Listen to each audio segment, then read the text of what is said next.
à medida que o tempo, com a nossa movimentação como humanidade, vai nos dando a impressão de passar. E com esse movimento, ainda que para a maior parte dos seres que habitam a faixa física de energia encarnados nesse planeta, seja esse o movimento algo inconsciente, à medida em que esse movimento se dá, nos faz a impressão de um tempo que passa. A nossa consciência vai se alargando, nossa visão atingindo outras paragens. E isso abre a possibilidade de uma nova compreensão surgir. A partir da realidade da qual nos julgamos separados e para a qual ainda estamos cegos, mas que pouco a pouco, como cura profunda de um planeta inteiro, que purga seus males na forma de um caos aparente ou absolutamente contundente para aqueles que enxergam apenas as faixas características da matéria física, à medida em que essa compreensão vai se alargando, em que as visões de outras paragens tomam a forma de uma realidade infinita e grandiosa que se abre aos nossos olhos estupefactos. Como outrora se abriram aos olhos dos homens as realidades ocultas no seu próprio planeta, e principalmente no que concerne à civilização cuja base cultural, de crença e científica ainda coordena o pensamento humano, a civilização europeia. À medida em que isso se dá, vamos compreendendo que esta realidade e essa verdade são tecidos de uma só substância. E que todas as linguagens que utilizamos para abordá-la, por mais orgulhosas que sejam, nascidas da nossa falsa crença de que o homem, de que o ego humano é o autor do conhecimento, da ciência e do privilégio de ser um filho único de Deus, à medida em que vamos compreendendo esta substância viva e única, entendemos que todas as linguagens falaram a mesma canção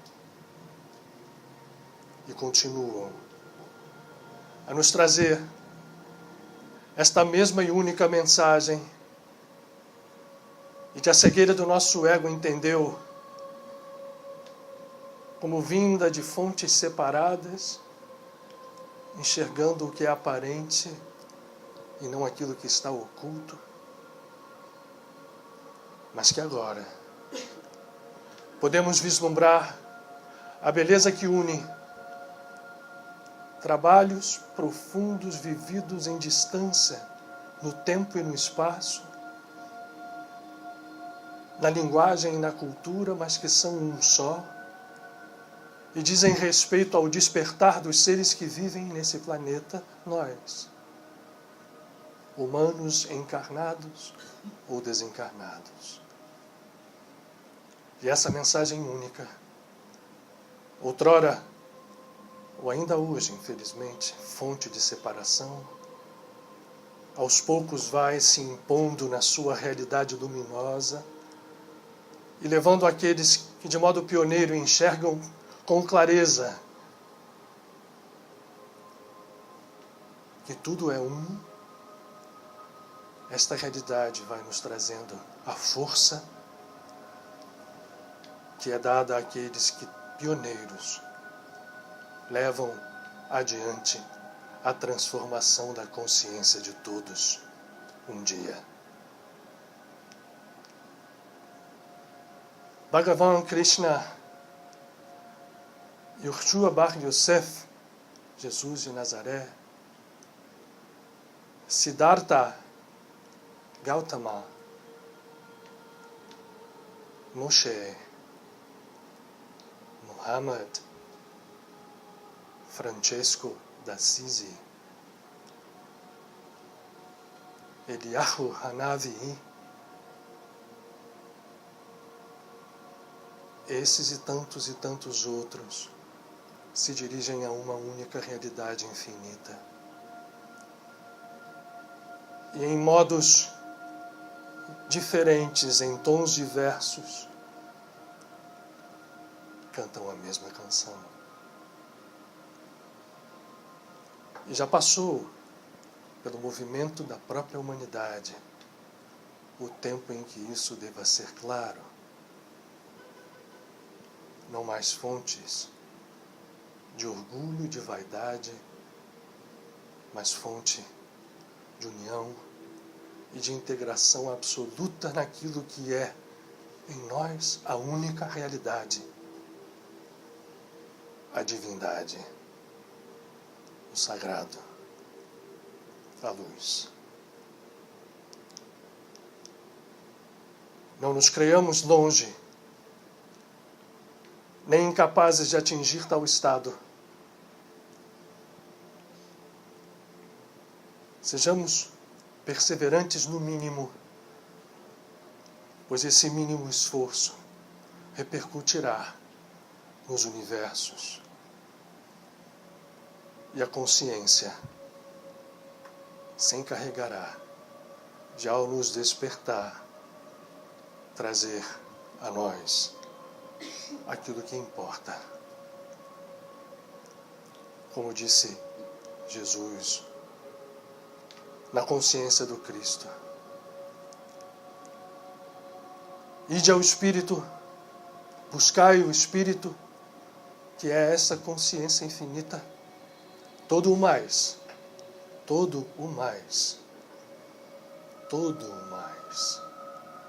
vos virá de acréscimo. Verdade imortal, esquecida, mas não morta, viva, plenamente viva, à espera de ser, por cada um, tornada real. Que a paz esteja com todos, meus irmãos.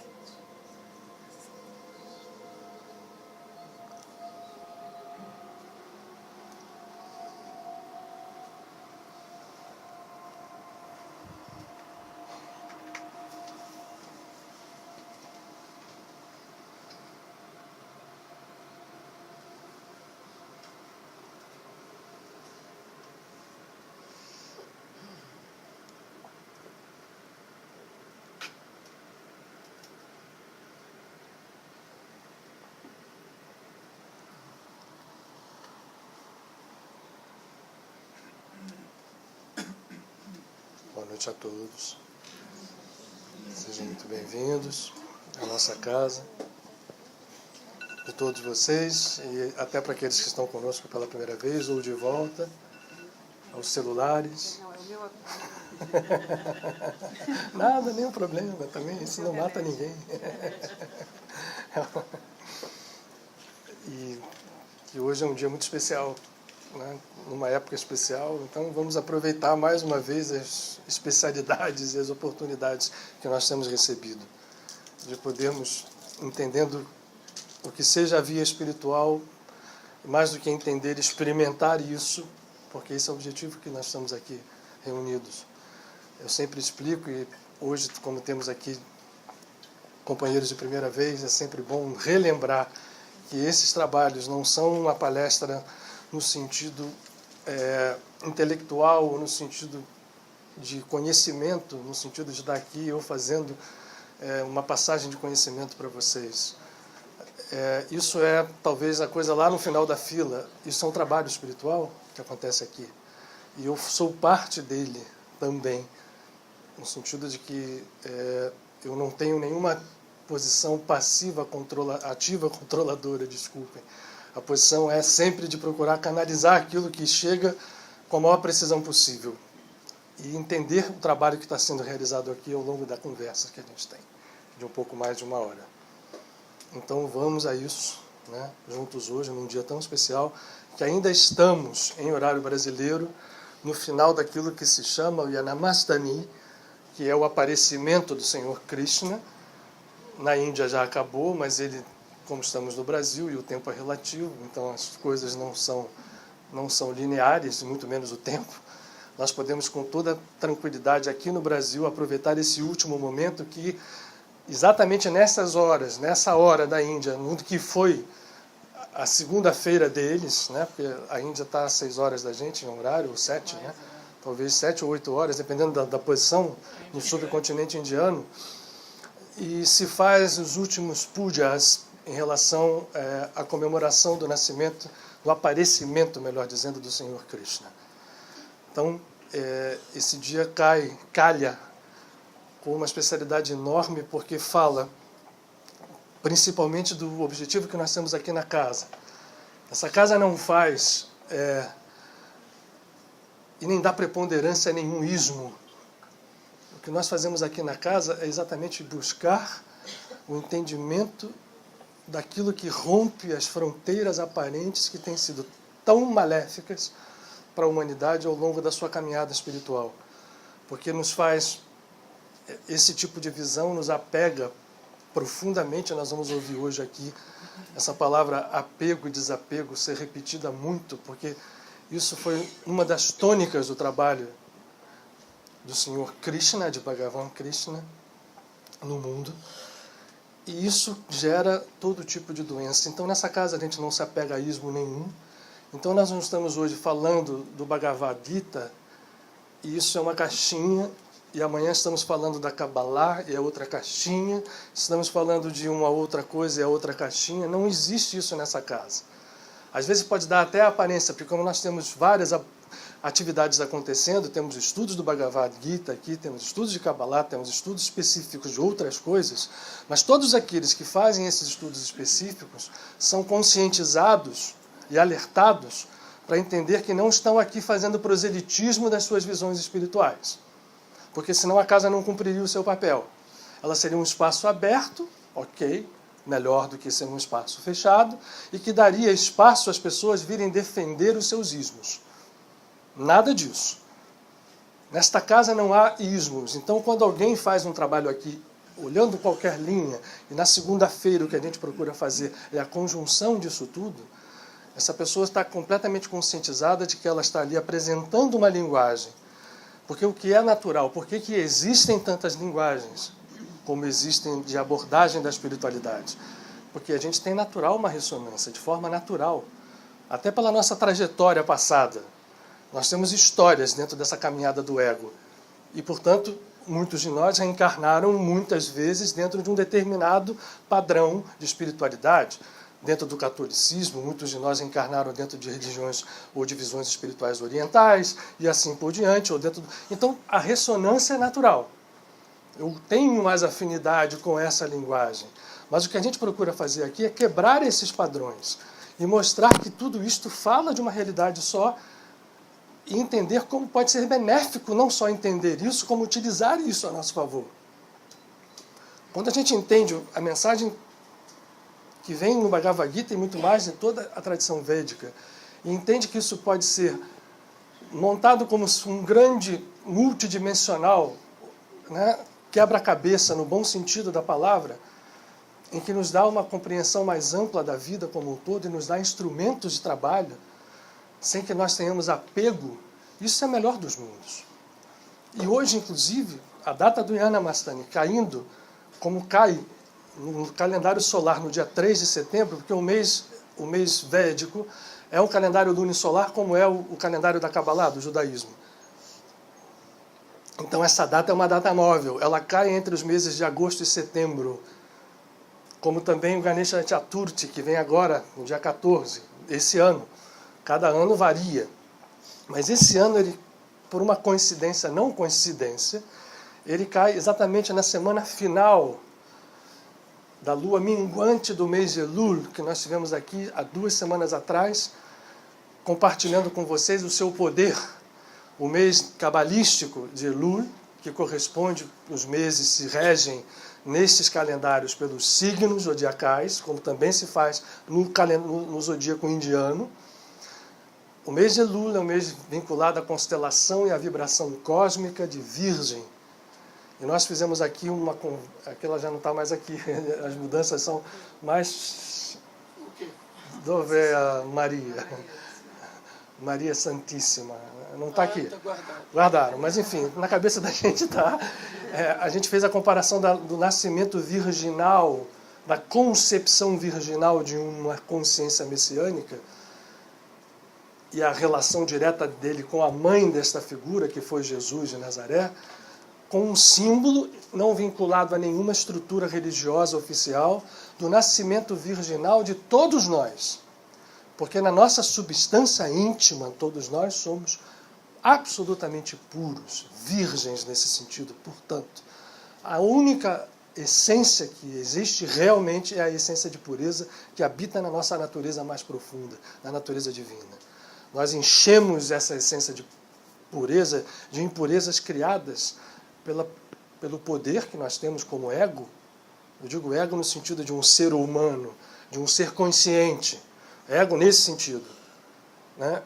Que se crê separado da divindade e, portanto, enfeixa esse poder em volta de si, mais ou menos poderoso, mas sempre limitado. Esse é o grande problema, conflitado. Esse ego enche a nossa substância, a substância divina, de entulhos de toda forma, e esse é o nosso caminho de dor e sofrimento sob a lei do karma.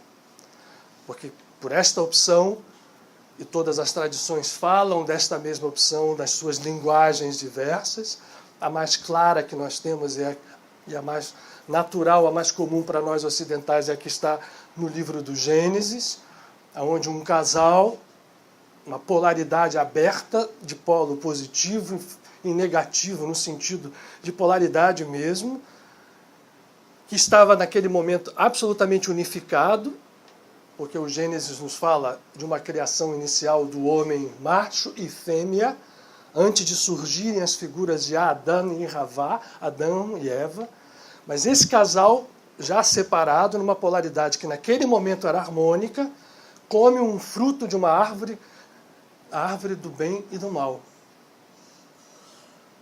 Aparentemente seria uma coisa maravilhosa, para conhecer o bem e o mal. Que pecado original é esse? Hoje o Bhagavad Gita vai nos ajudar, quando nós chegarmos a ele, eu espero, o entendimento de por que se diz que você conhecer bem e mal como bem e mal é algo que não é a natureza divina em sua plenitude. E a partir deste movimento, eles entram sob uma lei, a lei do karma, que é esta que nos conduz agora, onde os frutos das nossas ações são milimetricamente registrados num supercomputador cósmico. Eu não dei boa noite às pessoas da internet, me desculpem, eu ainda estou me acostumando, me lembrei isso agora, então, muito obrigado por vocês estarem aturando a gente aqui. Esse supercomputador cósmico milimetricamente registra atos, pensamentos, inconscientes, palavras, processa isto tudo, uma capacidade de processamento infinita, completamente ainda fora da nossa lógica de entendimento. E hoje a gente tem sinais em relação a ela, com o avanço da nossa ciência aqui no mundo, que a gente se orgulha tanto, em relação ao processo computacional que vai entrando pelo campo quântico e por outros campos, onde nós vamos vendo que é possível superpor realidades, é possível aumentar velocidades de entendimento, mas esse processo já existe no cosmos. Nós só estamos tomando conhecimento dele, acreditando que isto é a ciência humana criando alguma coisa, sempre o ego. Mas esse registro milimétrico está lá, nos interagindo a nós e a todas as individualidades que caminham junto conosco. Desde aqueles que nascem como nossos familiares, até os que são componentes do mesmo planeta, até aqueles que vão se compondo como estruturas orgânicas de universos. Esses universos fazem parte da criação, são divinos. mas ainda estão num processo, para nós ainda muito longe de ser entendido, de plena libertação. Isso foi o que os grandes avatares vêm nos trazer. O entendimento de que a libertação é o caminho, é possível, e nos leva ao que nós chamamos de verdade, sem que nenhum deles tenha tomado o absurdo, porque é impossível, de definir verdade. A própria palavra definir já diz da sua impossibilidade. Como eu posso definir que é dar fim, dar limites a algo que é ilimitado? Que não tem. Não se define o infinito. Não se define a verdade, porque a verdade é infinita. Então, como é que é isso? É sair da posição egóica e irmos em direção a uma posição liberta, como todos os avatares nos ensinam, como faz Bhagavan Krishna, não só no Gita, mas em todas as atitudes da sua vida. E o que nós vamos falar hoje aqui é isso, dando uma pincelada para vocês de que figura é esta, para aqueles que não entendem, ou não conhecem, desculpem, não é que não, mas muitos de vocês já conhecem, vai ser uma história repetida. Mas sempre é bom lembrar boas histórias. E tentar linkar isto com os processos que nós vivemos, aparentemente nada a ver, separados por barreiras que não existem, causadas pelos ismos. Como, por exemplo, estamos na última semana de Elul. Que mês é esse virginal que nós falamos agora no começo e entramos pelo Bhagavad Gita? É o mês que, no ciclo anual, nos dá a possibilidade de, olhando esse supercomputador cósmico que está ali, processando os nossos karmas por milênios, por séculos, mas vamos reduzir o tempo por um ano inteiro, que começou no último Rosh Hashanah, ou a cabeça do ano, que é um ano novo que não tem nada a ver com o ano novo civil do planeta. É um ano novo vinculado à criação da qual nós somos partes, nós e os animais. A gente não pode excluir da criação os nossos companheiros animais. Nós somos parte dessa criação. E esse ano novo é o momento em que ou o karma que a gente plantou durante o ano passado, agregado a todos aqueles. Está bonito hoje a coisa aqui. É a cria, é a purificação pelo fogo. Né? Krishna diz isso o tempo inteiro. Essa estrutura que durante todo o ano nós processamos e registrada foi, e que agrega-se a de outros anos e outras vidas, vai se apresentar a nós no movimento circular aparente, porque não é, do planeta em volta da sua estrela, no momento exato em que nós vamos passar para a lua nova que chega agora aqui, que vai ser o que nós dizemos o ano novo para a criação, o Rosh Hashanah. E este dia de Rosh Hashanah é um dia específico, porque é um dia sem tempo e sem espaço, onde, como dizem as tradições cabalísticas, se abrem as portas do céu para que nós possamos entrar lá e fazer as modificações em relação ao nosso karma.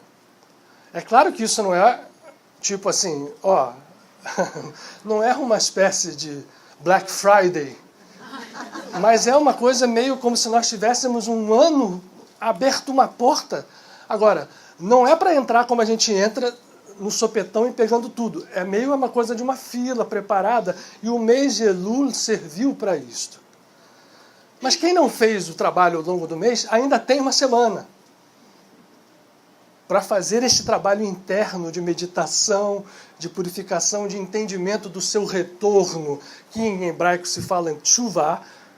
Não é um arrependimento no sentido de, puxa, olha só, eu sei que eu fiz coisas que nem eu sei que fiz, que pensei coisas que nem sei que pensei, que falei coisas que falei e não sei que falei. Esse processo deve ser entregue com toda humildade à presença do Eterno, do Sagrado, para que ele nos eleve a consciência no dia de Rosh Hashanah. E olha onde cai nessa semana. Uma data tão importante dentro da visão que se chama, não existe hinduísmo, existem abordagens que nascem da tradição védica. Em muitas escolas à volta dela. Não é acaso que nós tenhamos um dia tão importante, que é o aparecimento do Senhor Krishna, caindo nesta última semana. Porque Rosh Hashanah vai começar no pôr de sol de domingo, onde a lua nova e vai se estender pela segunda-feira, e esse dia nós temos que aproveitar. Na segunda-feira próxima aqui já teremos passado, mas nós vamos fazer alguma coisa em relação a isso, eu não sei. Mas hoje Bhagavan Krishna. Rei Bhagavan. E a gente vai procurar, então, entrar nesse padrão. Acho que não falei muito nessa introdução, mas era importante que a gente juntasse essa coisa de nós não estamos brincando vibratoriamente, não está havendo brincadeiras com o mundo. Não vou falar sobre o assunto, mas vocês estão vendo as coisas que estão acontecendo. Ontem vocês viram algo muito que tem uma palavra que eu vou usar.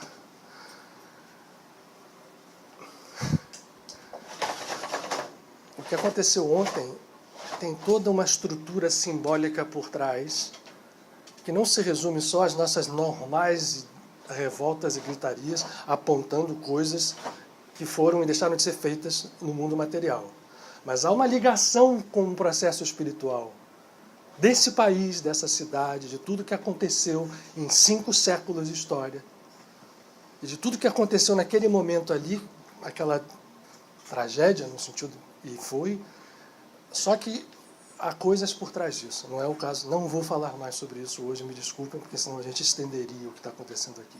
Só que procurem tratar este assunto de uma forma, é lógico que a indignação é absoluta, válida, porque assim é, o descaso, o tratamento desigual, né, absoluto de desiguais, mas mais do que isso, há coisas mais profundas em processo. E a gente precisa, como seres humanos absolutamente dotados de potencial divino, nos associar nesse processo, com consciência, deixando de agir na visão horizontal da matéria, achando que a matéria vai resolver. Não é. Mas vamos lá. Bhagavan Krishna. Eu imagino que vocês conheçam a história, mas eu acho que a gente pode fazer umas pinceladas em relação de como ele aparece no mundo. Oi, Maico. O filme, eu pensei que você botou. Eu vou botar, não, antes de falar o filme, eu vou falar e depois a gente põe. Porque vocês vão ver um desenho aqui de 14 minutos, um desenho feito para criança, que se meus filhos, nossos filhos hoje pequenos veem isso, vão dizer assim, é tosco. É um desenho tosco, completamente tosco, bidimensional, feito com os bonecos, com uma, né, você vê, mas o que está dentro dele é muito legal, muito legal. Então eu quis trazer sobre a infância de Krishna. Porque assim, a figura de Bhagavan Krishna, ela aparece historicamente na tradição védica no Mahabharata. E o Mahabharata é onde primeiro aparece, e Krishna já aparece no Mahabharata como um rei, uma figura capital, central dentro do drama do Mahabharata, no momento em que os Pandus e os Kurus, os Pandavas e os Kauravas, nascem daquele casal, né? Primeiro do Pandu e da sua mulher que morre, eu contei isso aqui falando do Mahabharata já umas 4 semanas atrás, e do rei cego e da rainha que se fez cega por voluntária, por amarrar uma venda ao saber que seu marido era cego. Essa história toda vai fazer com que Krishna entre no Mahabharata já como alguém, um rei, dominando numa cidade altamente evoluída, e a qual se referiam os dois lados dessa polaridade.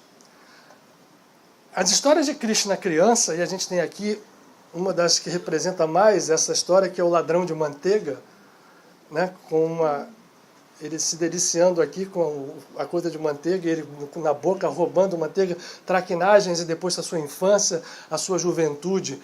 Esse processo vai aparecer mais tarde na história da Índia. O Mahabharata tem uma tradição espiritual de quase 5.000 anos, mas o Krishna criança vai aparecer bem mais tarde. O que não interessa, porque o que deve ter havido é ter uma junção das tradições orais. Vai aparecer no Bhagavata Purana, onde as histórias dele, que a gente vai contar e vai ver nesse desenho aqui. Mas, assim, para que a gente resuma, e vocês vão ver aqui logo isso acontecer, e tudo é símbolo, né, gente?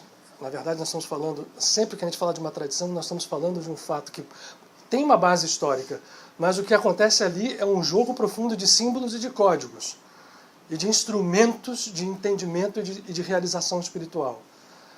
Na verdade, havia um rei chamado Kansa, que dominava de uma forma absolutamente impositiva, né, de uma forma dura, todo tipo de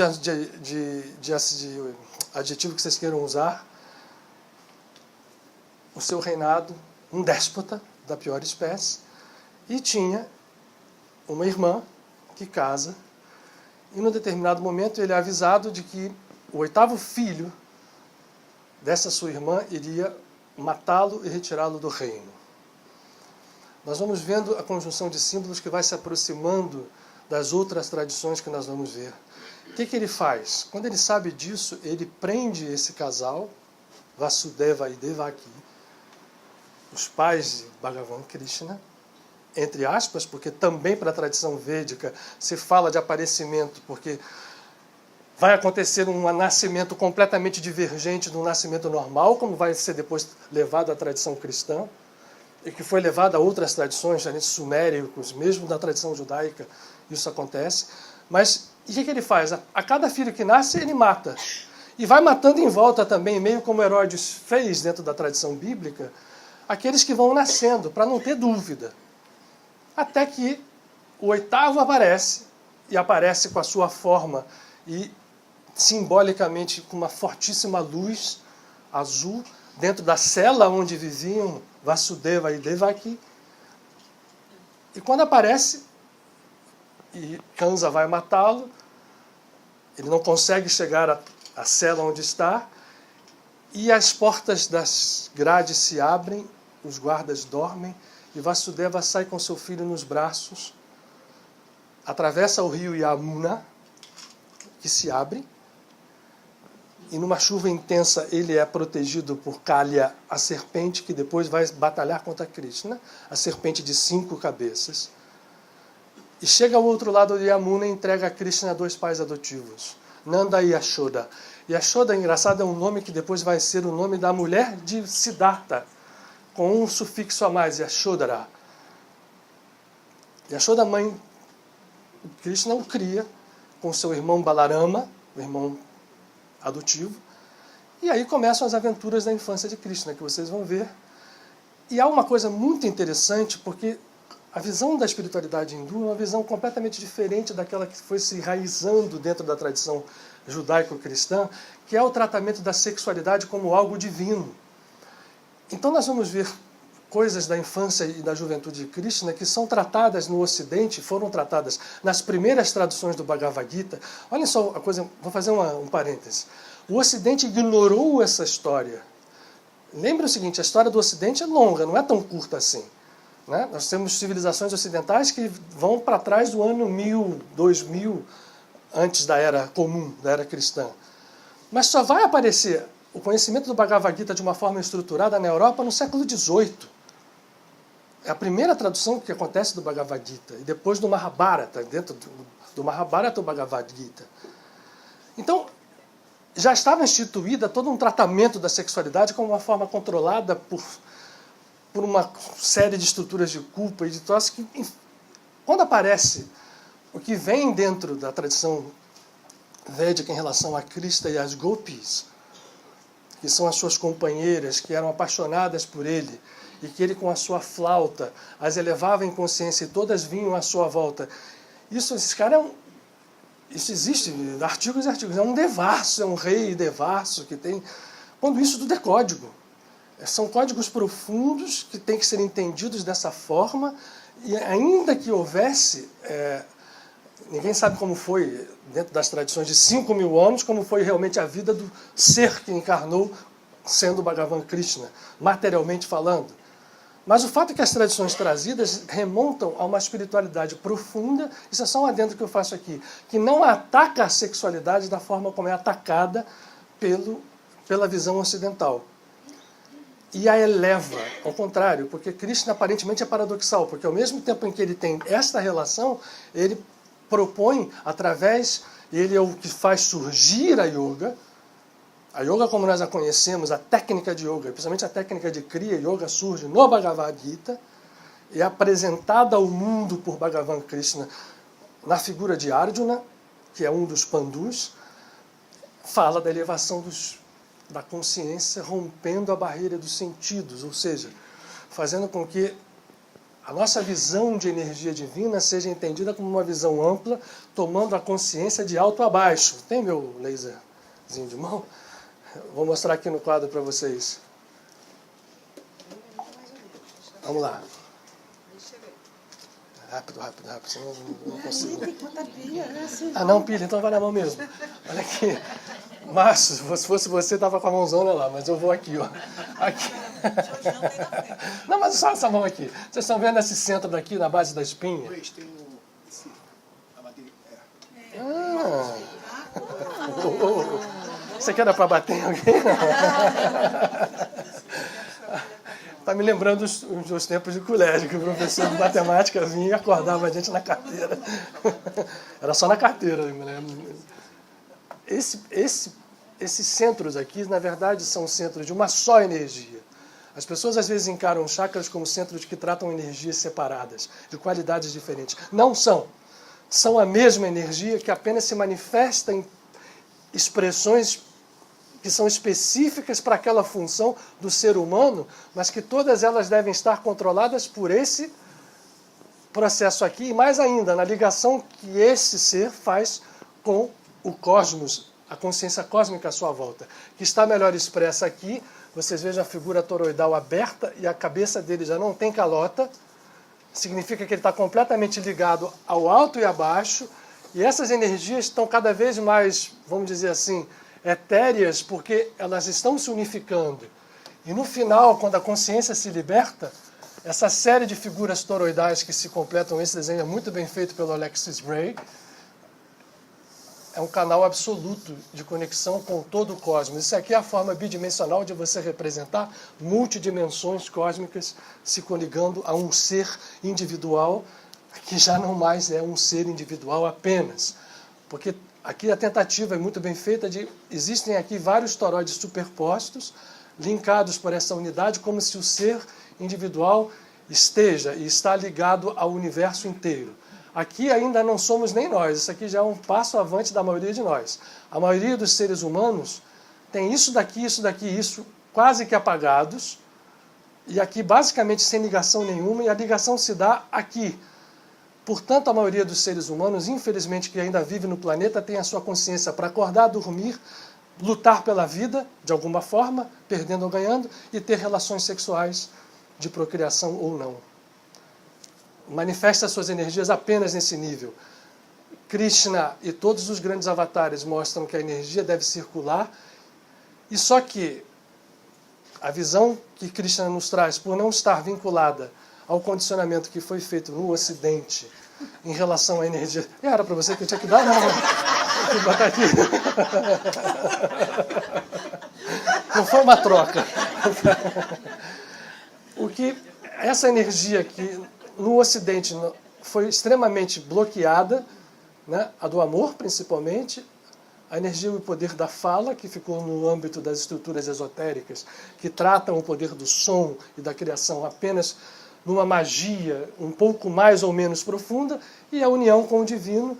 Mas quando a santidade do Ocidente abre essa união com o divino, os santos mesmo tendem a negar esta parte aqui, essa integração, coisa que nós temos na figura de Bhagavan Krishna mais harmonizada, até pela sua própria vida. Eu falei isso tudo aqui para dizer que ele viveu uma vida intensa de um ser, um rei, que simbolicamente isso nos fala de muita coisa. Quando a gente entrar no final dessa história, eu vou tentar falar para vocês. Não precisa fazer palestra, basta a gente ler o Bhagavad Gita, certos trechos que eu separei, e fazer pequenos comentários.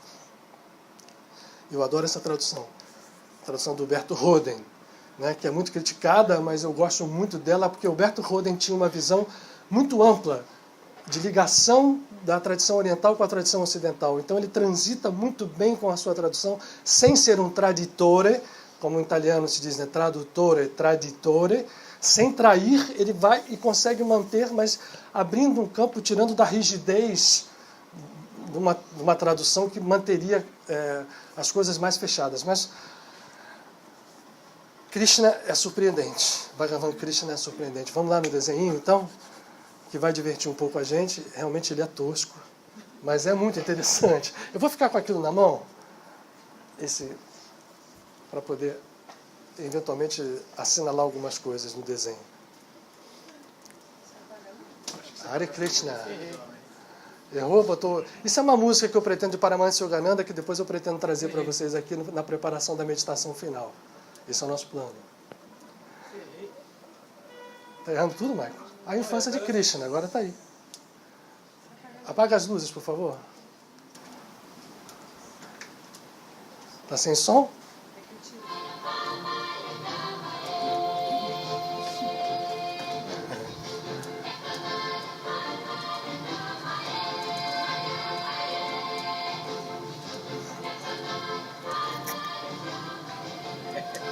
As religiões do mundo, histórias animadas.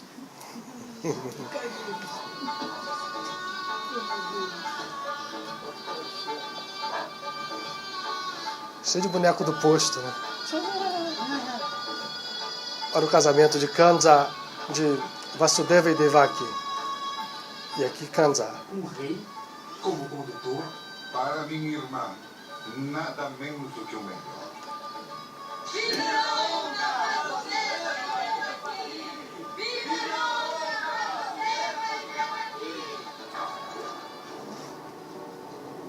Kansa, suas maldades terão um fim. Sua irmã Devaki será a causa de sua morte. Kansa. Ela terá 8 filhos. E o 8º filho vai matar. Não! Esse menino não nascerá nunca! Hoje apresentamos a infância de Krishna. Ele já nasceu, já foi levado para casa da mãe adotiva. Seja lá onde estiver, está aprontando alguma coisa. Nunca vi um menino como ele. Krishna! Vamos achá-lo. Nada está a salvo com ele por aí. Oh, Krishna!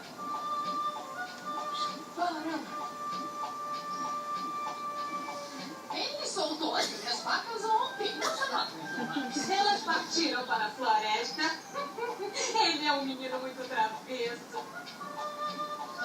E a única maneira de manter o leite a salvo é mantendo longe do seu alpejado. Olhe para ele agora. Desça daí. Krishna! Oh, vem cá, menino. Não pode me pegar. Espere até eu contar para sua mãe. Me dá um pouco, me dá um pouquinho, me dá um pouco. Ai, Krishna.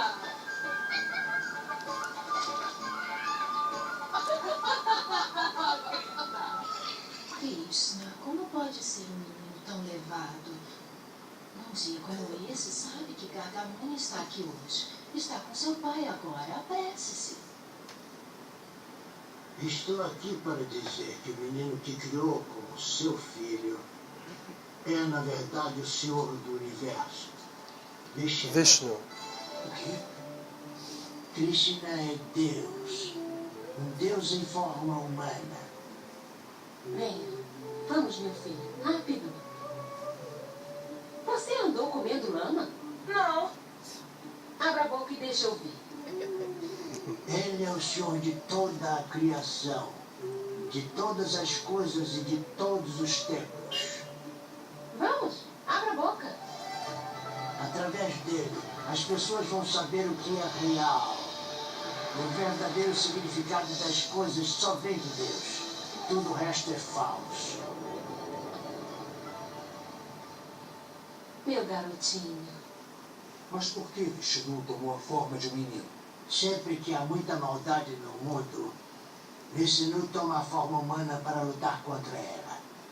Ele veio como Krishna para livrar o mundo da maldade de homens como o rei Kamsa. Há anos atrás, ele assumiu o poder e jogou o próprio pai na prisão. Depois, no dia do casamento de sua irmã Devaki e Vasudeva, eles foram aprisionados também. Kamsa temia que o 8º filho da irmã o matasse. Ela já tinha tido 7 filhos. Os 7 foram mortos por Kamsa. A tristeza enchia seus corações. Mas numa noite de raios e trovões, a 8ª criança nasceu. E eles viram que era o Senhor Vishnu em pessoa. Kamsa mataria a criança se pudesse, mas o poder de Vishnu fez com que os guardas adormecessem. As correntes e cadeados se abriram. Vasudeva saiu com a criança na noite tempestuosa. Uma grande serpente abriu-se para proteger a criança. E o rio Jamuna se abriu para a criança atravessar. O bebê foi trazido para cá. Na mesma noite que sua mulher deu à luz. Mas seu bebê foi trocado por Krishna. E este foi criado aqui como seu filho, bem longe de Kamsa. Mas Kamsa mandará demônios e espíritos atrás dele. Bakasura será mandado na forma de um grande touro. E Krishna vai matar. Tudo símbolo, né, gente? Kamsa mandará Agasura na forma de uma grande serpente. Bakasura virá na forma de uma grande ave. Haverá muitas batalhas, até o dia em que Krishna e Kamsa se encontrarão cara a cara. Até esse dia, Krishna viverá com vocês como um menino. O próprio Vishnu em forma humana. Já cresceu.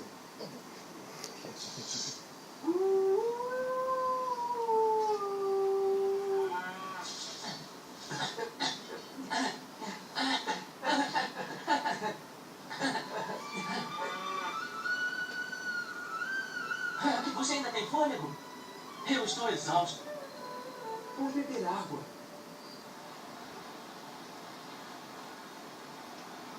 Não bebam ali. Olhem. É veneno. Esse rio está amaldiçoado. O que está fazendo? Krishna! Está louco! Onde está ele? Krishna! Kalia! A serpente pegou Krishna. Krishna! Krishna! Não se preocupe, mãe. Ele estará bem.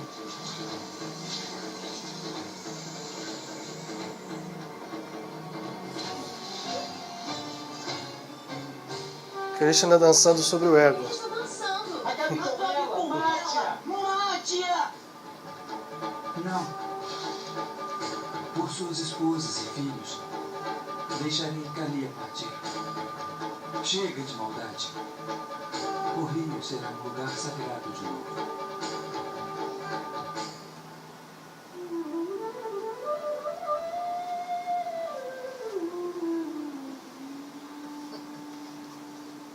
Ela lembra que foi ela que protegeu quando ele estava saindo, né? Sua Majestade. O que é? No rio. Quem pode ter feito isso? Dizem que foi o menino. E não descansará até todo o mal estar destruído. Krishna.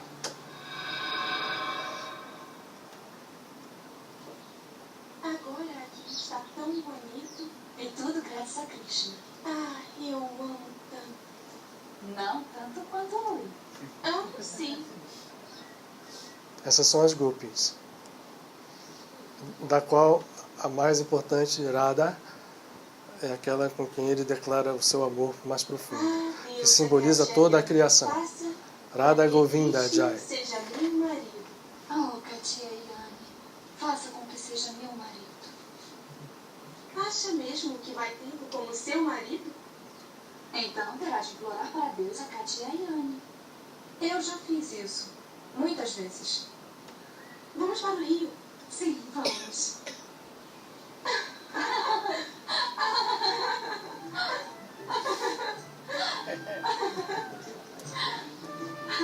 Isso é maravilhoso. Muito melhor do que ordenhar. Estamos se divertindo. Aqui em cima. Krishna, vai embora. Ele pegou nossas roupas. Levou nossas roupas. buscar. Não vamos sair. É uma pena. Vocês são tão bonitas. Esse rio é sagrado. Lembrem-se. Por que ainda assim amamos você? Porque eu amo a todos. E onde há o amor, não pode haver maldade. Esta noite vamos dançar todos juntos.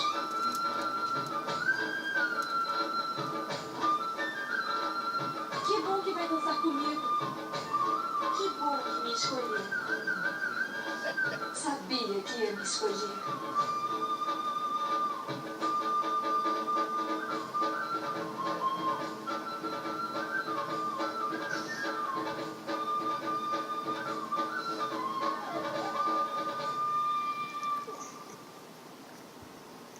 Deve ser terminado logo.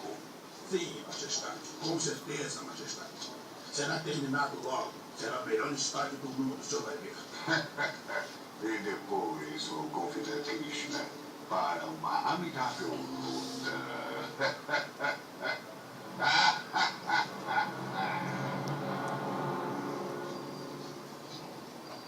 É um sacrifício sem sentido, pai.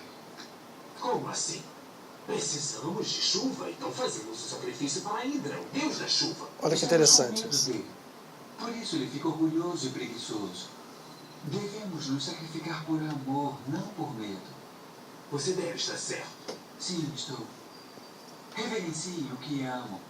Façam sacrifícios para as vacas, para as montanhas.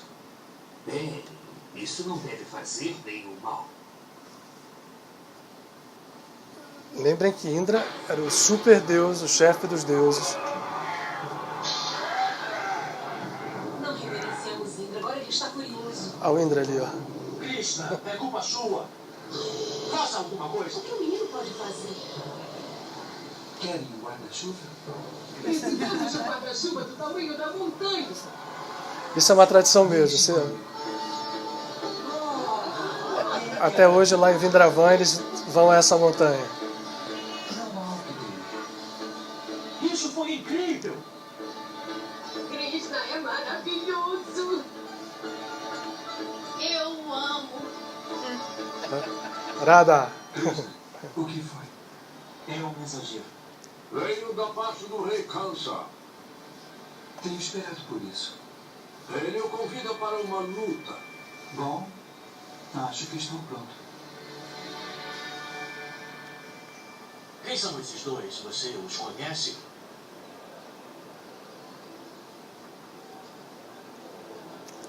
Tem muito símbolo aí, gente. Dava uns 10 seminários. Krishna, Balarama, estão prontos para lutar. Somos só garotos, mas estamos prontos. Que a luta só termine com a morte.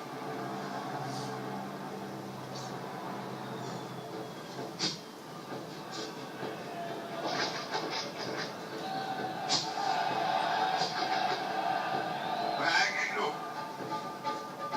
Guardas! Peguem-no! Acabem com ele! Krishna! Seus dias de maldade acabaram.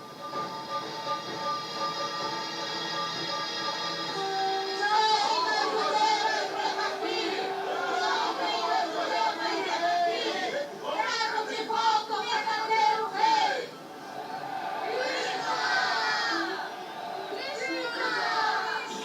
Sempre que a maldade mostrar a cara, Krishna estará lá para combater. Tomara dele voltar. Todo mundo pensou a mesma coisa? Distribuição Sinapse, direção brasileira, Audio News. E alguém para...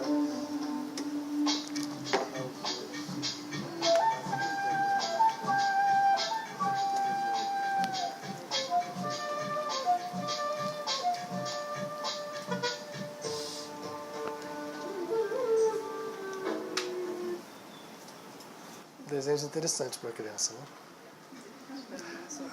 No YouTube agora uns desenhos que falam da infância de Krishna bem mais produzidos na própria Índia e tem assim 1h e tanto de duração que tem todas essas histórias desde o início já bem mais produzidos. Se vocês tiverem curiosidade, de ver, está livre, acesso livre, já é um tridimensional, e alguns são com legenda em inglês. Mas acho que até já tem alguma coisa em português. Bom, mas enfim, dos símbolos todos que a gente viu ali, quer dizer, toda essa... Fica muito claro a associação que a gente pode fazer, por exemplo, a abertura de um rio, né, de algo que é uma corrente, um fluxo, processos que... O fluxo representa o próprio karma, né, e quando você cai naquele rio e se deixa levar por ele, você está preso nas correntes. Quando Vasudeva, com o aparecimento daquele ser, que era a própria consciência, sai, esse rio não vai só apenas se abrir, como a própria serpente Kali, que depois, mais tarde, vai se defrontar com o próprio Krishna, ela sai e o guarda. É uma coisa muito interessante da serpente como animal, que vai aparecer em todas as tradições, inclusive naquela mais comum a nós própria, que é a da Bíblia, no Gênesis, em que ela não é chamada, e é muito interessante, quando a gente vai olhar o livro de Bereshit, o livro do Gênesis, quando o Eterno se refere à serpente, ele não diz assim, era o pior, o mais, era o animal mais esperto de Gan Eden, do paraíso. Mais esperto no sentido de, né, não a chama de má, em nenhum momento. Porque a serpente representa essa estrutura do ego.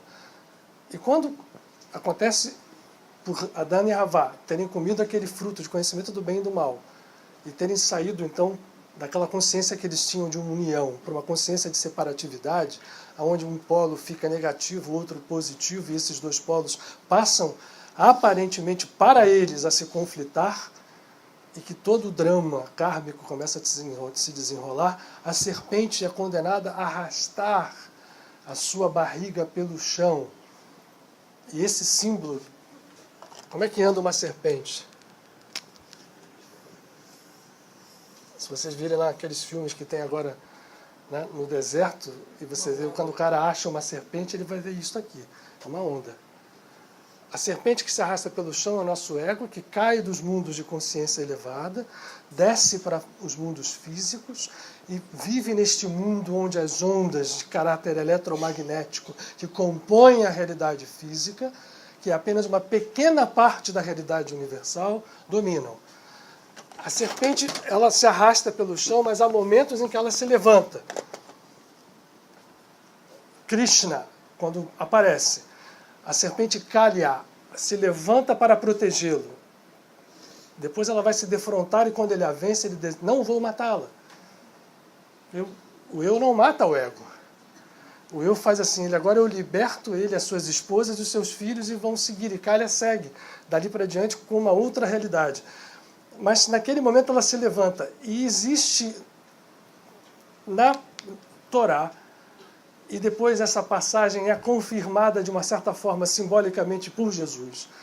Quando Moshe, por uma doença que acomete todo o povo, é orientado a fazer uma serpente de bronze e a elevá-la. Isso é símbolo, tá, gente? Uma doença grave de pele, uma lepra incontrolável. Ele faz essa serpente, e quando ele eleva essa serpente, as pessoas olhando para a serpente elevada se curam. Vamos à tradição védica. Qual é a figura que a tradição védica nos fala que está enrolada dentro desse chakra aqui? Uma serpente, Kundalini. E quando essa serpente, pela meditação, se eleva, o ser se reintegra, se cura. Esse é o símbolo que está quando Moisés eleva a serpente. Jesus vai falar disso depois, mais de 1000 e poucos anos depois, quando ele, deixando claro que não estava se referindo ao seu ego, mas a uma estrutura muito mais profunda no seu eu divino, que estava nele, está em todos nós, nenhum avatar deixou de dizer isso com toda clareza, não há divindade fora de tudo. Então nós todos somos divinos. Jesus diz, assim como a serpente foi levantada por Moshe no deserto, isso está nos evangelhos, o filho do homem, que era como ele se referia quando ele dizia o seu aspecto egóico. Ele se chamava alternadamente de filho do homem e de algumas outras denominações. Quando o filho do homem for erguido, e as pessoas fizeram logo a relação com o erguimento da cruz, e a cruz original confirmada por uma das maiores videntes do século XX. Opa! É aqui? Não sei o que é não. Bom, Teresa Neumann, que foi visitada por Paramahansa Yogananda. É aqui, né? Uhum.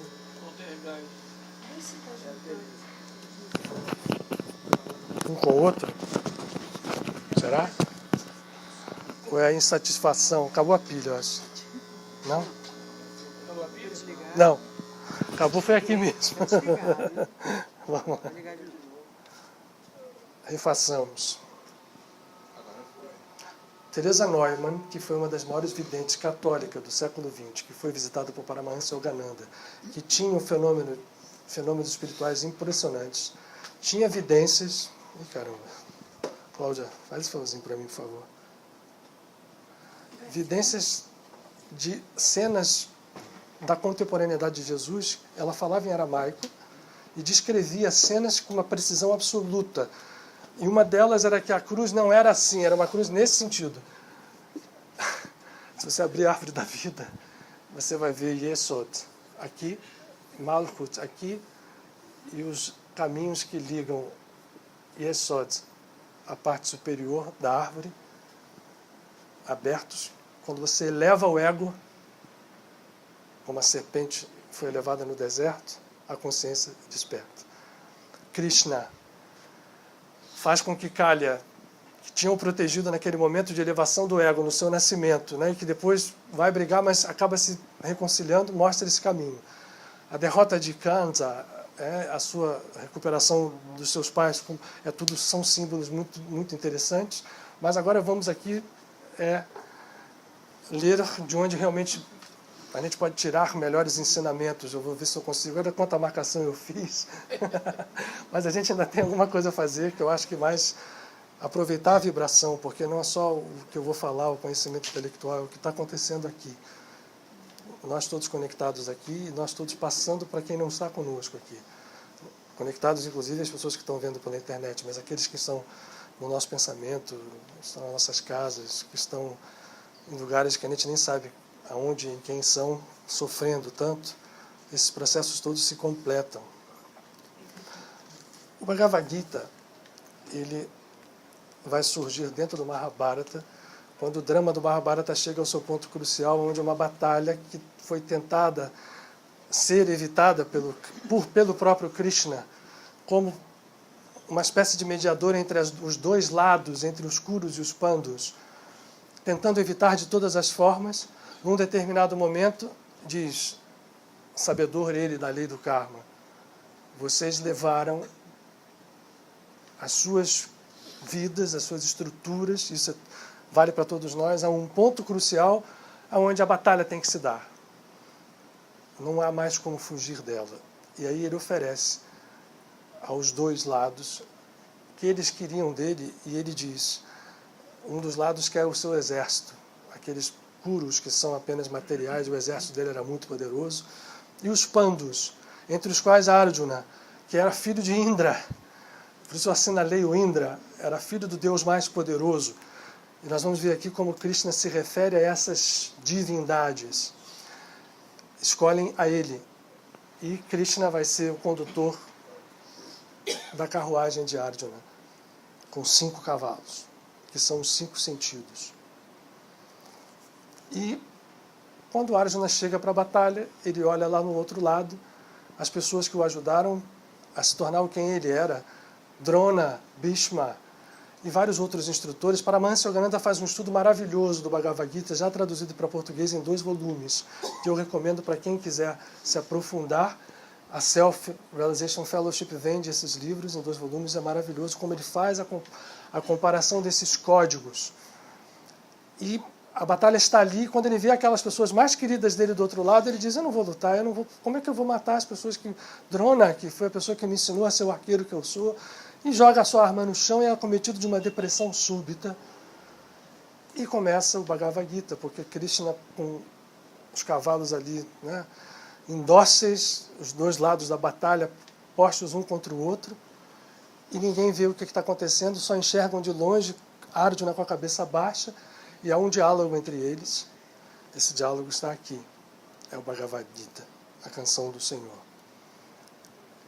Nesse diálogo, Krishna desperta Arjuna e o inicia numa consciência superior que ele estava preparado.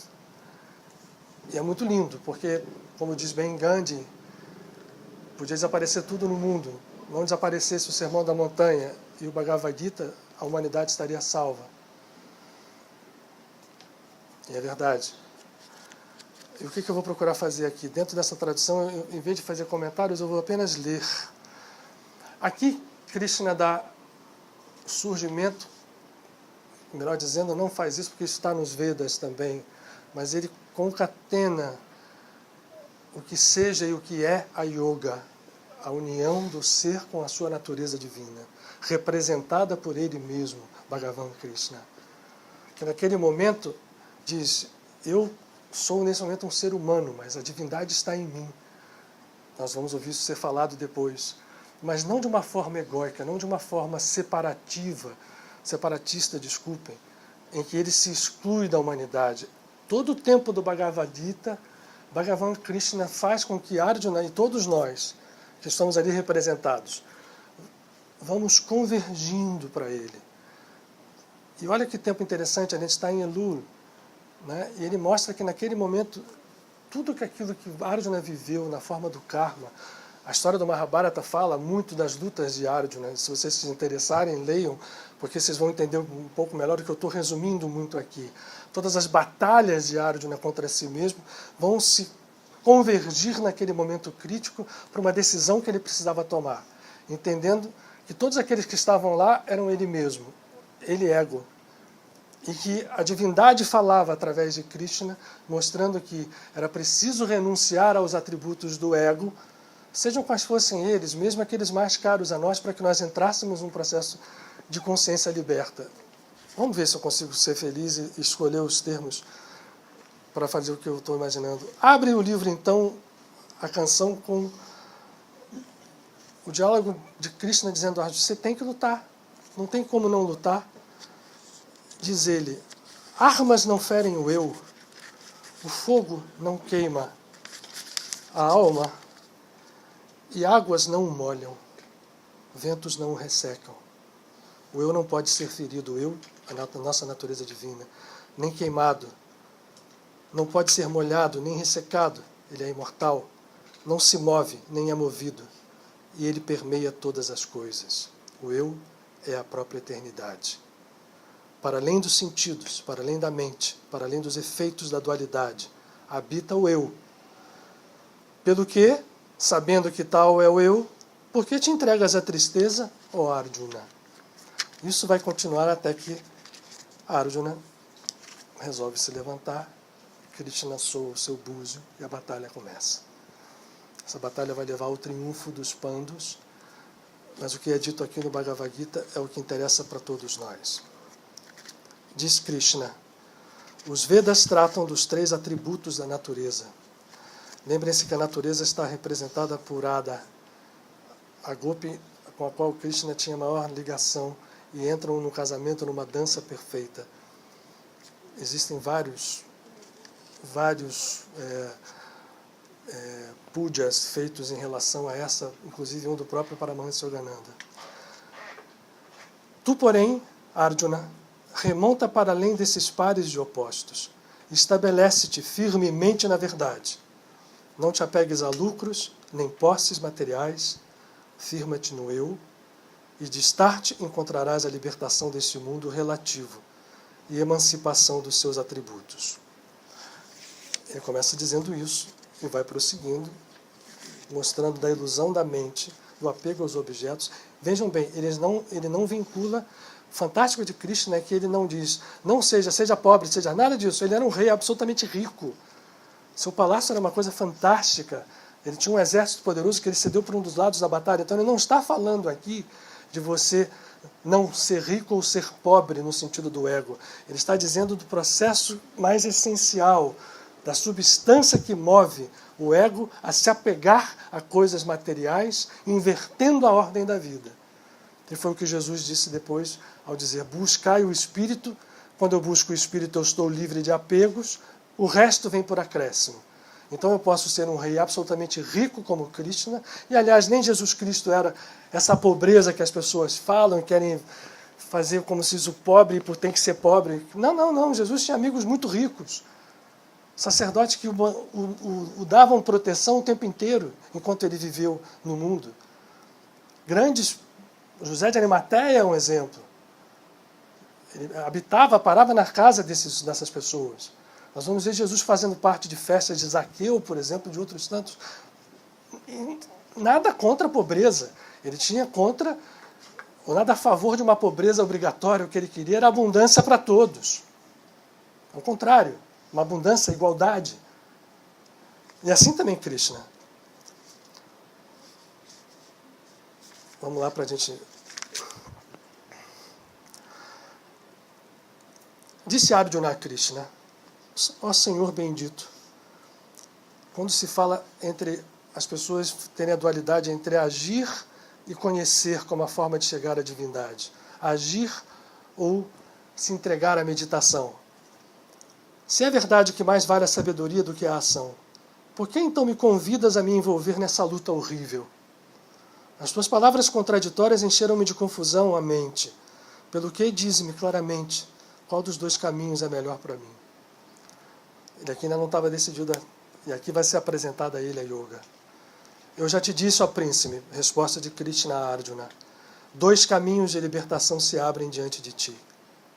O caminho da sabedoria, para os que estão dispostos a meditar, e o caminho da ação, para os que preferem agir sem apego.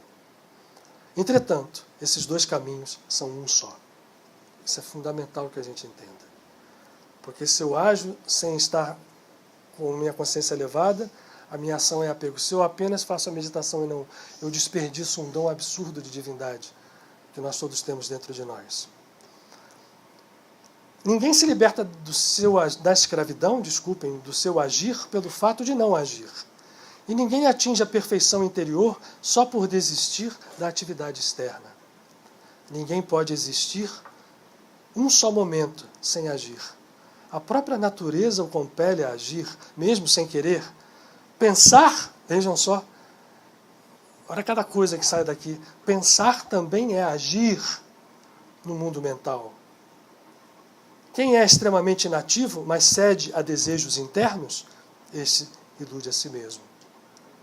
Mas aquele que, pelo poder do Espírito, alcançou o perfeito domínio sobre seus sentidos e realiza todos os atos externos, ficando internamente desapegado deles. Vejam o que está sendo dito aqui. Você pode ter $1 bilhão e ser uma pessoa realizada, e pode não ter 1 centavo e ser alguém extremamente apegado àquele seu 1 centavo. Falando de uma coisa banal, no sentido banal de energia, que a gente está brigando todo dia por ela. Mas aquele que pelo poder do Espírito alcançou perfeito domínio sobre seus sentidos e realiza todos os atos externos, ficando internamente desapegado deles, esse possui sabedoria. Cumpre, pois, o teu dever. E aí, toda ação que não for praticada como um ato de culto divino, vejam bem, olha que coisa está dita aqui. Toda ação que não for praticada como um ato de culto divino. Nós vamos ver os sadiquim cabalistas no século XVIII, a partir de Baal Shem Tov. Eu só estou fazendo uma comparação para a gente ver como é que... Jesus fala isso também. Mas vamos dizer o seguinte, não há uma ação, qualquer uma, se eu não tiver esta ação como algo dirigido à realidade divina, qual seja ela, se eu não fizer isto, a ação pode ser a ação externamente mais bonita possível, aparentemente, esse sujeito é o máximo, fez aquilo outro. Se esta ação não está feita como um culto divino, ela não vale nada, ou vale muito pouco. Não vamos ser tão rigorosos assim. Mas Jesus vai dizer para os sacerdotes, vocês vivem do exterior, já têm a sua recompensa, tem um aplauso aqui, mas aquele que está desperto dentro dele não tem aplauso nenhum, mas fez, vinculando todo o seu processo à união divina, esse que não espera retorno, esse sim, está mergulhado na sabedoria. Porque aquele que faz como um ato de culto divino, se ele não faz como um ato de culto divino, esta ação redunda em escravidão. Pelo que, Arjuna, seja livre do apego e pratica os teus atos como um culto divino, todos eles. Sejam as tuas atividades atos de adoração. Olha que coisa profunda. Ao sagrado, ao eterno, que vive dentro de nós. Tudo vive, eu estou pulando aqui, tá? Aquele, porém, que goza os dons dos seres... Vamos lá, vou seguir aqui porque está tão bonito, eu não vou dar umas puladas, mas não, é meio chato pular. No princípio, quando o eterno da criação fez a criatura humana, infundiu-lhes o anseio da perfeição. Ide e realizai a lei do vosso interior. Multiplicai-vos e pelo cumprimento da lei interna tereis a abundância de tudo. Vejam bem, isso está reproduzido no Gênesis. Crescei, multiplicai-vos, criai-vos, paraíso é de vocês, a abundância de tudo vem pela lei interna. Que lei interna é essa? É nós entendermos que o ego não está separado, que nós somos divinos e, portanto, nenhum ato egóico pode ser idolatrado. Isso é idolatrar, isso é criar falsos deuses, em todos os níveis da nossa vida. Aquele, porém, que goza dos dons dos seres superiores e prospera com seus favores, mas retém tudo para si, sem nada restituir aos céus de onde veio, Krishna não tem meias palavras, esse é ingrato e ladrão. Os sábios, porém, libertos da sua ignorância, vivem do fruto das suas atividades espirituais. Mas os que trabalham somente por lucro pessoal procedem mal e colherão frutos desses atos que praticam. Tudo vive do alimento material, mas o alimento material vem do imaterial. O imaterial é produzido pela invisível essência dos atos. E aí ele vai falar de uma árvore. Quem habita no céu do seu eu divino, em harmonia consigo mesmo, com os desejos controlados, esse não age mais por um dever, pois já não é ele quem age, uma vez que todos os motivos pessoais deixaram de existir. Pessoais, quando a gente fala de ego, não é que a gente deixa de ter individualidade. Todos os trabalhos e ações têm a sua origem nos 3 atributos da natureza. As gunas, que ele vai deixar muito claro aqui. O insensato, obcecado pelo orgulho, quando realiza uma obra, pensa: sou eu que faço isto, fui eu que fiz aquilo. Mas aquele que conhece, na verdade, as forças que movem a criação, que governam o mundo invisível, que conferem aos corpos as propriedades que eles possuem por algum tempo, esse não está ligado por tais obras, embora trabalhe e as realize pessoalmente. Vejam o jogo de aparentes contradições que está posto aqui. É estar, semana passada, viver no mundo sem ser do mundo.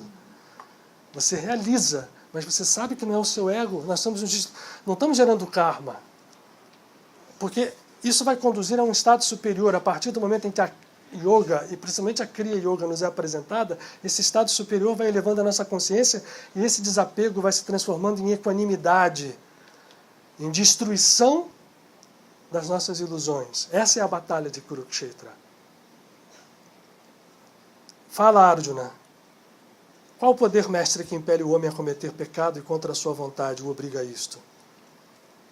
Fala, Krishna. É o veemente desejo oriundo do amor à posse. É este o maior inimigo do homem, vítima da ignorância, que o leva à perdição. Assim como a chama é envolta pela fumaça, como o espelho se cobre de pó, como o embrião é circundado pela membrana no ventre materno, assim é o eu, divino do homem, envolto pelos desejos relativos ao mundo objetivo. Até o sábio, Arjuna, é tentado pelo fogo do desejo. Pelo que, nobre herói dos lutadores, controla os seus sentidos, governa o coração, supera esse mundo objetivo E uma vez que conheceste o Eu Supremo, aquele que liga e supera a mente e as emoções, pelo poder da minha presença, derrota teus inimigos, que em formas várias a ti se apresentam. E aí ele começa a falar e vai apresentando a Arjuna, a Kriya Yoga. E vai dizendo de quem vai se realizando em termos espirituais, seja agindo ou seja meditando. E ele vai dizendo: o que é o reto agir e o que é o falso agir? Perguntam sábios e poetas. Eu te ensinarei o que é o reto agir, que gera liberdade. Escuta, pois, e compreende a diferença entre o reto agir, o falso agir e o não agir. O problema é difícil de discernir, ele já avisa para Arjuna. Quem age sem perder o repouso interno? Vejam bem, aqui é importante que a gente... Vou parar até por aqui, senão a gente vai fazer o Bhagavad Gita inteiro. Eu queria fazer uma coisa para a gente se ligar à força do Yanamastani em si. Quem age sem perder o repouso interno. Quem vê a atividade na inatividade. Quem age sem perder o repouso interno. Quem vê atividade na inatividade. Está falando da meditação. Este é um sábio. Quer ativo, quer inativo, sempre realiza o seu dever e age corretamente. A pergunta é, o que é o reto agir? Então, é a quem tem um estado. Esse estado é o que nós temos que buscar. Não é uma coisa objetiva que eu fiz fora, eu deixei, eu cumpri. É atingir um estado, e a partir desse estado, o que eu fizer será uma ação correta. Se eu tenho esse estado, eu não poderei fazer ações incorretas, eu estarei liberto do karma. Vejam bem, o seu trabalho é livre da maldição do egoísmo. O desejo de recompensa foi consumido pelo fogo da cria sagrada. Este é um santo, porque santo é o espírito que o anima. Não espera lucro, não receia perda, vive todo em si mesmo, senhor dos seus sentimentos e pensamentos, enquanto age, rei no reino da sua própria alma. Habita puro no meio dos impuros. Aceita com serenidade todos os acontecimentos, nenhuma adversidade o abate, nenhuma prosperidade o exalta. Ele é sempre o mesmo. Por entre prazeres, sofrimentos, cada uma das suas obras é feita no Espírito Divino. Holocausto no altar do devotamento consumido pelo fogo puríssimo de Kriya. O Eterno é a presença íntegra. E aqui ele usa uma palavra, eu gosto dessa tradução porque o Roden é corajoso para colocar a palavra amor, que não está posta nas tradições de sânscrito originais. O Eterno é amor, é holocausto, é fogo. O Eterno é sacrificante e é o próprio sacrifício, de maneira que quem age com a consciência no Eterno, realiza ele, o Eterno, em si, o Eu Supremo. Aí ele fala dos vários sacrifícios. Aqueles que fazem votos, aqueles que praticam renúncia, aqueles que se lembram de Buda, se castigam, tal. E ele diz assim, só para acabar, há também os que procuram adaptar as energias de dentro às energias de fora, robustecendo o pensamento pela inalação espiritual e pela amorosa exaltação, e evitando qualquer pensamento que não beneficie a alma. Isso é Kriya Yoga. Todos esses yogis, em virtude de seus sacrifícios peculiares, libertam-se de todas as impurezas. No fim dos seus exercícios e imersos em alegria, atingem a eterna divindade. O sacrifício exigido pela meditação é melhor do que o sacrifício dos bens materiais. Olha que isso é forte. O valor de todas as atividades culmina na experiência do Eu Supremo. Isso se consegue juntando a todo esse processo de meditação a humildade, devotamento e serviço. Se amares a verdade, virão em teu auxílio aqueles que conhecem a verdade, favorecendo o teu caminho. Uma vez atingida a verdade, ó príncipe, Arjuna, nunca mais sucumbirás à ignorância. E a verdade te dirá que todos os mundos estão em ti. Alguém falou isso depois, né? Conhecereis a verdade vos libertará. E tu estás em mim, Arjuna. E ainda que fosses mais pecador do que todos os pecadores, olha que coisa forte isso aqui, o barco da sabedoria te levaria seguro através do oceano da ignorância. Assim como a chama reduz as cinzas a lenha, assim consome o fogo da sabedoria todas as ações e os efeitos da ação. Em verdade, não há nada tão purificador como a sabedoria de quem pratica sinceramente yoga. Esse descobrirá em si mesmo a verdade. O homem ignorante, cético, não encontra, nem no mundo, nem aquém, nem além, nada, e nem atingirá repouso na eternidade. Mas quem se encontra a si mesmo é Senhor, transcende pela sabedoria os efeitos de suas ações, do karma. Nada mais o prende, e as dúvidas se dissipam à luz do conhecimento do Eterno. Pelo que é o príncipe, mata com o gládio da sabedoria essas dúvidas, acorda e firma-te na experiência divina.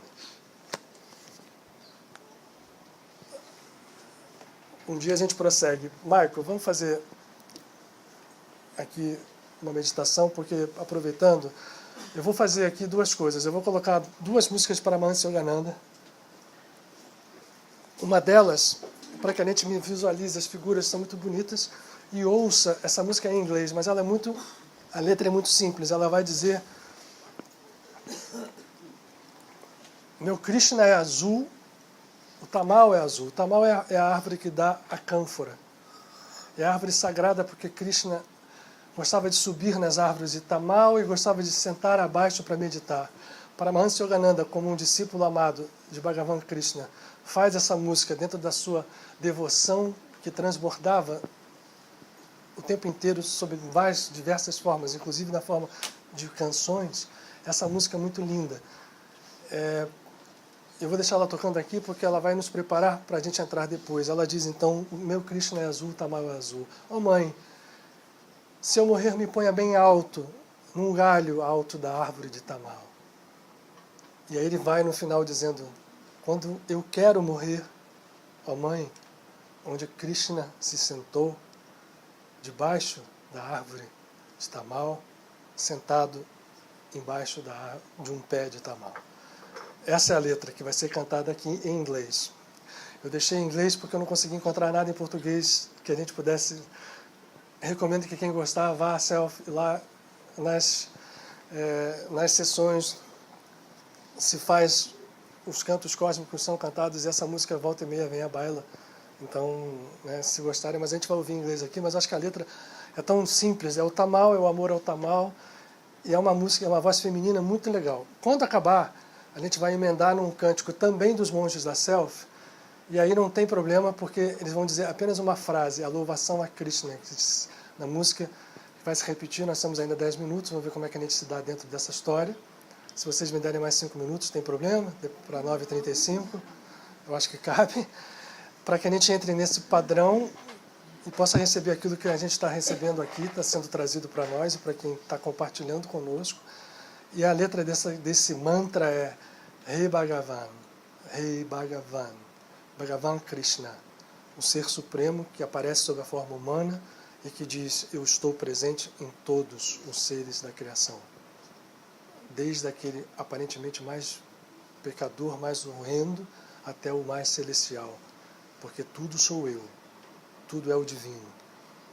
E Rei Bhagavan é uma forma de nós entrarmos nessa devoção a esse processo que está não apenas uma figura externa. A gente nunca deve ficar fixado a figuras externas apenas, mas o que elas falam em relação à ressonância da divindade em nós. Então vamos lá. Por favor, luzes apagadas quando a Valéria conseguir colocar aqui. E o primeiro momento é só ouvir a música. Se alguém quiser se arriscar a balbuciar, cantar, que saiba, não tem problema não é proibido. Mas é uma música, a melodia e a letra são de nosso Guruji, Paramahansa Yogananda. Posso sentar aqui do seu lado?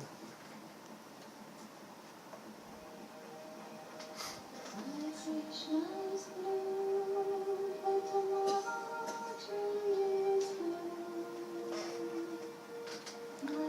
todas as luzes, tá, Valéria?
Radha.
Hare Krishna. Agora vamos cantar, movidos por essa força, Rei Bhagavan. É fácil, a música é envolvente e todos aqueles que estão aqui conosco. O amor de Krishna, Bhagavan, vai nos conceder a graça de caminhar um pouco mais em direção à consciência divina.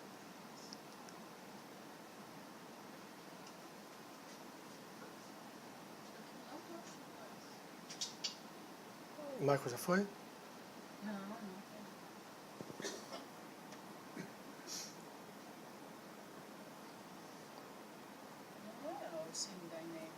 Não. O CD é When I Sing Thy Name, mas a música é o Rei Bhagavan, não sei se está dentro dela.